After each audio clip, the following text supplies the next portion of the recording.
The moment the billionaire CEO laughed at the janitor in the crowded lobby, no one could have guessed that within a few hours the entire company and several powerful lives would never be the same again. Rain streaked down the glass walls of the tower, city lights flickering like restless witnesses, while a tired man in worn boots stood silently holding a mop, his shoulders carrying far more than dust and floor cleaner. In that instant, a quiet storm of fate began moving.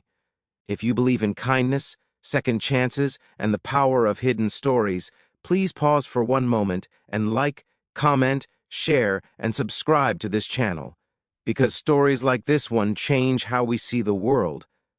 Michael Reyes had once lived a life of purpose and recognition, but now he cleaned the 49th floor of one of the largest corporations in the city before sunrise and after sunset.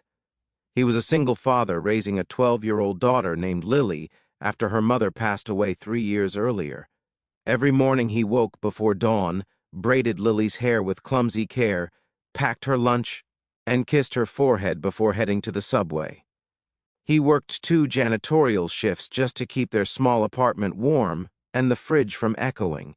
His back ached constantly, but his heart never complained. Lily's smile paid for everything. That morning, the CEO's private elevator opened early. Evan Blackwood, a name known in business magazines and stock markets around the world, strode into the lobby with 2 assistants and a security team. Michael was scrubbing the marble floor when one of the assistants frowned and gestured sharply, annoyed by the obstruction. Michael moved his bucket aside immediately, lowering his eyes in respect. But Evan's gaze lingered. He noticed the frayed edges of Michael's jacket, the cracked boots, the exhaustion in his face. A smirk pulled at his lips. He muttered something about invisible people cluttering the building loud enough for everyone to hear. The lobby staff laughed nervously. Michael stayed silent. The insult burned, but he swallowed it. He always did. Lily needed him calm and steady, not angry and broken. That same day, the company announced a major investors' reception scheduled for that evening. Michael's second shift was assigned to clean the executive floor afterward. He worked methodically, emptying trash bins filled with champagne bottles and discarded speeches. His hands shook slightly from fatigue. In the executive lounge, he rolled up his sleeves to scrub a stubborn stain on the carpet. For a moment, the fabric of his sleeve slid down, revealing a faded tattoo on his forearm, a black falcon wrapped around a number, 7-3-1.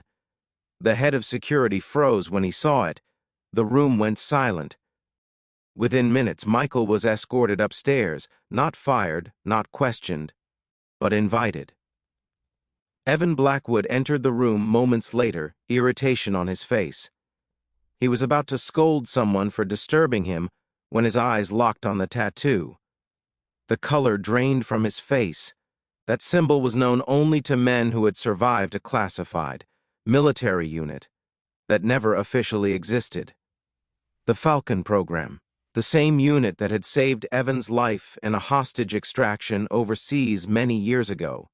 The same unit whose members were reported dead. Michael Reyes had been their lead operative. Memories flooded back. The mission that went wrong. The explosion. The bodies. The world believing he had died. The quiet burial of his former life. He had returned home with scars no one could see, carrying grief and trauma too heavy for medals or parades. He walked away from that world to raise his newborn daughter alone after his wife died in childbirth. No connections, no favors, no secrets sold, just survival. Evan's voice trembled when he asked him to sit. Michael declined. Years of command never truly left a man. What followed remained sealed from the rest of the building, but by midnight everything had changed. The next morning, Michael arrived for work expecting dismissal. Instead, a private office awaited him. Evan Blackwood personally offered him a position as Director of Corporate Security with full benefits, housing support, and education funding for Lily. The board approved it unanimously after Evan disclosed what he owed the man standing before him. But the transformation did not end with a title. Michael used his new role to establish veteran employment programs within the company, hiring dozens of men and women who had fallen through the cracks after service. He launched mental health initiatives. He personally funded scholarships for employees' children. The janitor's closet, where he once stored his MRP, became a training center for new recruits. And every morning he still walked Lily to the bus stop. The city slowly learned the truth, not through headlines but through quiet impact. Employees who once overlooked him now stood straighter in his presence, not from fear, but from respect.